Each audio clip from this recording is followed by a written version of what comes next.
I had a very exceptional teacher in the mid-1960s who really predicted the way the course of education and the way careers were going to change.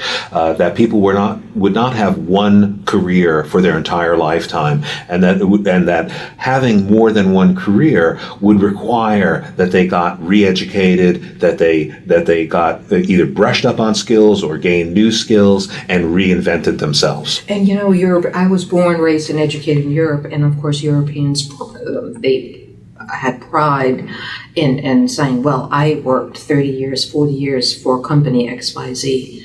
And, they started as a young person and they worked their way up the corporate ladder. And they retired.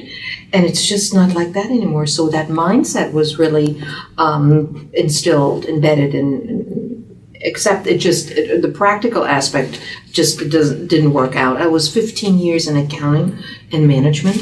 Now, how much accounting can you do? It's really not my cup of tea. I have the skill sets, everything, yeah, but it's not really my nature. My nature is to make something happen. So you know what it's like. You put in X number of hours and you got a paycheck. Same here. But then I came to a point where I started the self-employment path, and they said, "Oh, you can earn oodles of money. It's endless." Well, what does that really mean? Because I didn't have the skill sets, the inner skills, the inner tools that it takes, such as the discipline. Now, a lot of people who work from home, that's the first thing that I was confronted with. I didn't have the discipline to actually start at 8:30 or 9 o'clock at the desk in my home. So that started with, you didn't get dressed in time, you didn't look the part. It's just all different things happened until you master all of that. Years go by. In the meantime, you have your mortgage to pay, you have all the daily living expenses and so forth. So all of these factors play a big role. The inner tools, and especially the self-discipline, I struggled with. Now we're going back 25 years ago.